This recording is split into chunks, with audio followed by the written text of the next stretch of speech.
Oh, and also my nice hair chest.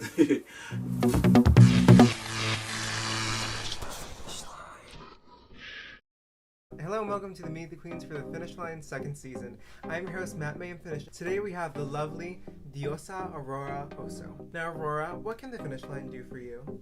I hope the Finish Line can provide me with new drag experiences and challenge my creativity. I love it when my creativity is challenged. It's that it just makes me want to do more, be more, do the most really, or at least attempt to do it and see what happens. But you know, I'm always in for anything. I also hope for friendship. You know, I love creating lasting friendships with people, even if it is a competition.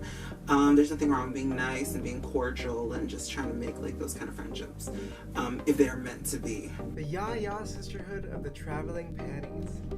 I like the sound of that. What is it that Aurora has that nobody else here does?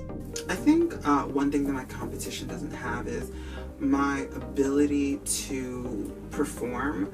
I think I'm one of the stronger performers in the group. I think that I understand what to do in terms of lip syncing. I feel like we all do, but I feel like I have a better grasp on it just because performance is a passion of mine, as well as just emoting, as well as just making an audience just enjoy their experience from watching me. So it is my belief that lip syncing is the fifth step to becoming a drag queen. How can I describe Aurora?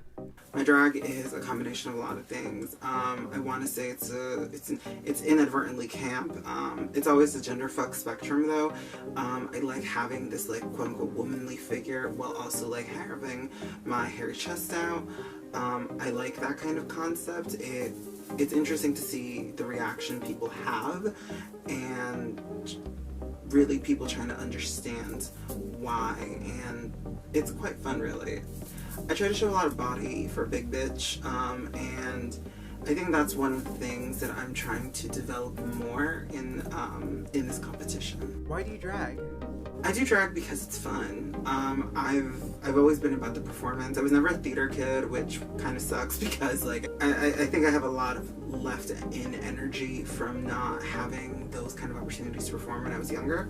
So I'm pretty much doing this drag situation to in reality just bring out more of my love of performance. I also kind of blame like Beyonce technically because like I watched the Beyonce Experience on DirecTV when I was like, I think it was like 2000 something, so when her like second album dropped and like she went on tour, and I just saw this like entire tour like day after day after day, and I was like, oh my god. To be kind of cliched, it was Beyonce, but then it's also like my love performance.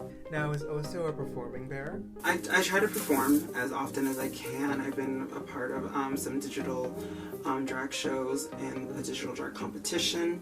Before this entire situation was happening, I did take a year off from going out into the city and performing. I performed at one club, but it was an amazing experience having that kind of like opportunity to meet other girls in the community, as well as just being around that kind of energy. I do perform though. I'm hoping to continue that throughout this entire competition. Just not in the bottom two lip sync though, because that's stressful. If you weren't doing drag, what would you be doing? If I wasn't doing drag, I don't really know what I'd be doing. that's the tough question, honestly. It's like, what can the person do? Fuck it, what I can do.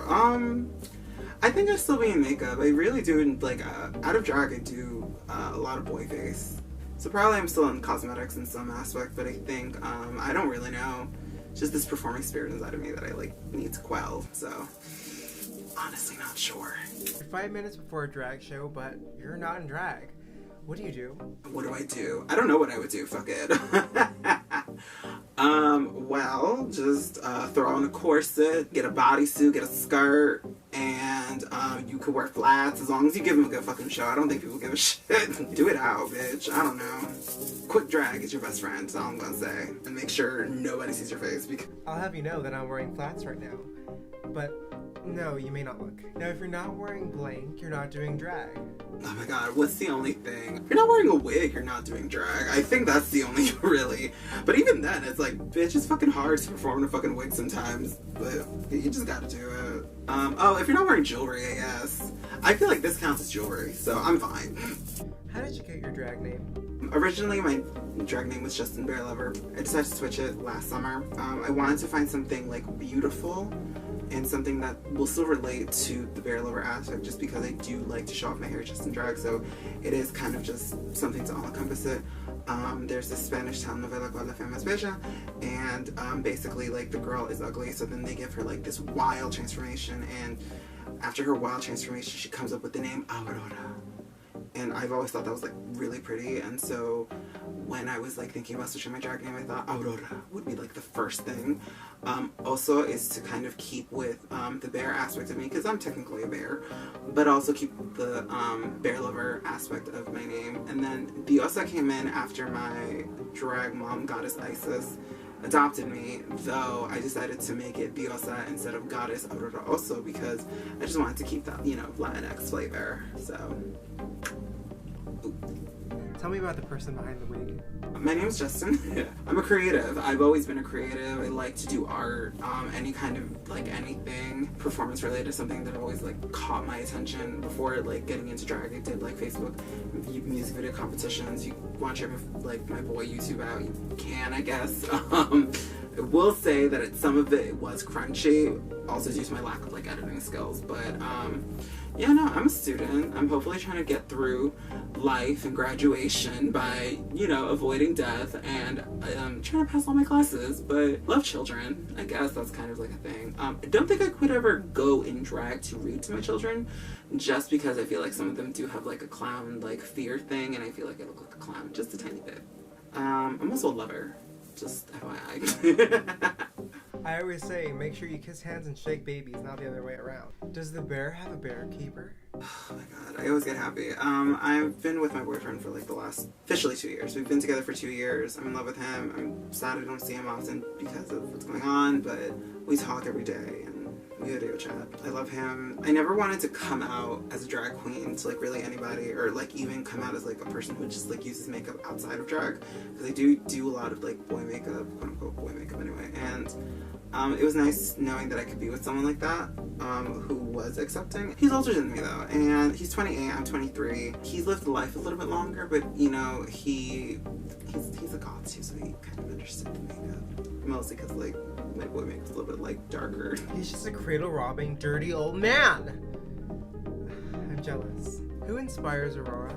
I think that one of the reasons why I wanted to start doing drag was watching Drag Race and being inspired by girls like Yara Sofia, Raja, Sharon Needles. Like those are like my top 3 girls that like I always look up to.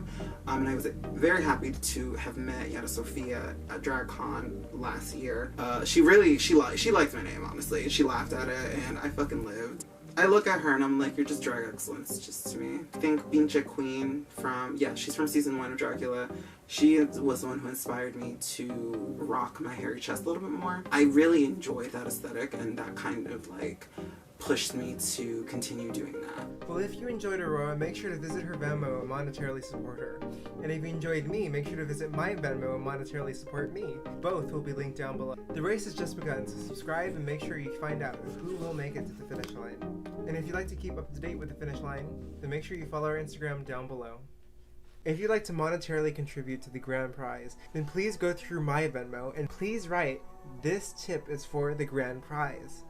Otherwise, I'm going to consider it a tip for me. But these girls are working with their time, their money, and their energy, so a tip does go a long way, especially for me.